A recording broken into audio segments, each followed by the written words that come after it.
Adik-adik, poin-poin apa saja yang disampaikan di konferensi pers kemarin seputar pelaksanaan SNBT tahun 2023? Untuk selengkapnya, simak di video kali ini. Halo adik-adik, Assalamualaikum warahmatullahi wabarakatuh, dan salam jumpa kembali lagi di channel dari kampus yang tentunya inspiratif, akuratif, dan edukatif. Halo adik-adik kelas 12 SMA dan SMK di seluruh Indonesia. Pada kesempatan kali ini di hari kampus akan membahas seputar poin-poin penting seputar pelaksanaan SNBT tahun 2023 besok, yang ternyata salah satunya kuotanya maksimal 40%. Wah, informasi ini menarik sekali. Apakah ini sangat menguntungkan untuk adik-adik di tahun 2023? Maka simak video ini dari awal sampai akhir agar adik-adik mendapatkan informasi secara utuh dan menyeluruh. Dan bagi adik-adik yang baru bergabung dengan channel dari kampus, saya ucapkan selamat datang dan terima kasih. Dan mau like, share, dan komen, dan tentunya subscribe dan aktifkan lonceng notifikasinya agar adik-adik mendapatkan update informasi seputar SNBT, SNBP, KIPK maupun informasi-informasi bermanfaat lainnya. Dan tidak lupa share video ini di sosial adik-adik di TikTok, di Instagram, maupun di WhatsApp adik-adik jika video ini bermanfaat. Baik, langsung saja saya informasikan seputar poin-poin penting seputar pelaksanaan SNBT tahun 2023 besok. Baik, adik-adik perlu diketahui bahwa SNBT atau Seleksi Nasional Berdasarkan Ujian Tulis, nah ini yang perlu saya luruskan kepada adik-adik bahwa SNBT tetap menggunakan hasil tes. Nah, yang pertama adalah akan saya bahas seputar kuota.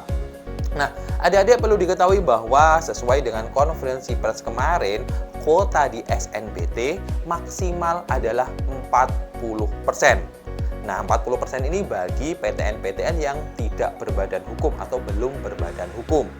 Kemudian selanjutnya untuk kuota PTN yang berbadan hukum atau PTN-PTN yang sudah mentasbihkan berbadan hukum. Untuk kalian ingin tahu berbadan hukum di mana saja, PTN mana saja, silahkan cek di internet, dan banyak sekali informasi seputar mana saja PTN-PTN yang sudah berbadan hukum. Nah, kuota maksimalnya adalah 30% dari kuota total ya adik. Sehingga paling banyak memang kalau untuk PTN yang berbadan hukum diperbanyak di seleksi mandiri ya adik. Kemudian selanjutnya adalah untuk biaya adik. Nah, yang pertama adalah biaya di SNBT dibebankan kepada seluruh calon mahasiswa, kecuali untuk siswa-siswi yang melamar beasiswa KIPK atau KIP kuliah.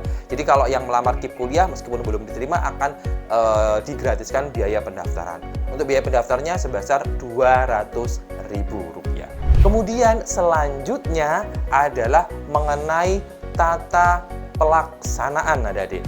Nah, perlu diketahui bahwa untuk tata pelaksanaan di SNBT tahun 2023 yang pertama adalah dilaksanakan satu kali saja. Jadi kalau di sebelumnya banyak informasi yang disebutkan akan bisa dilaksanakan bisa 2 kali bahkan lebih, maka saya jelaskan dan saya tegaskan di video kali ini bahwa SNBT hanya bisa diikuti 1 kali saja, terdiri dari 2 gelombang selama 14 hari.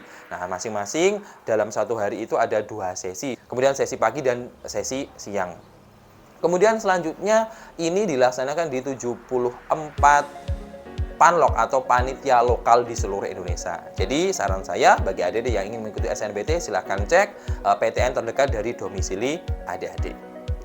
Kemudian yang terakhir adalah mengenai materi tes. Adik-adik perlu diketahui bahwa sesuai dengan sosialisasi kemarin sudah dipaparkan bahwa ada bentuk 3 subtes. Yang pertama ada tes potensi skolastik atau TPS, kemudian ada literasi bahasa Indonesia dan bahasa Inggris, kemudian ada penalaran matematika. Namun perlu adik-adik garis bawahi, dari 3 subtes tersebut ternyata masih banyak sub-subnya adik-adik.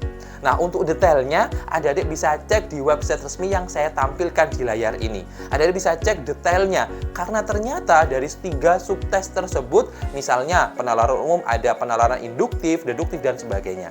Kemudian waktunya berapa? Waktunya ada 195 menit dengan total soal 160 soal. Nah, dari sini adik-adik harus belajar memanajemen waktu dengan sebaik-baiknya, karena memang untuk SNBT tahun 2023 ini mengkorelasikan dengan kurikulum Merdeka Belajar. Artinya, adik-adik nanti dituntut untuk menganalisa sedemikian rupa dengan waktu sesingkat-singkatnya. Silahkan berlatih, silahkan berjuang, karena UTBK SNBT tahun 2023 dengan format baru. Tetap semangat, tetap belajar, semoga informasi ini membantu untuk adik-adik. Dari saya, wassalamualaikum warahmatullahi wabarakatuh, dan salam jumpa.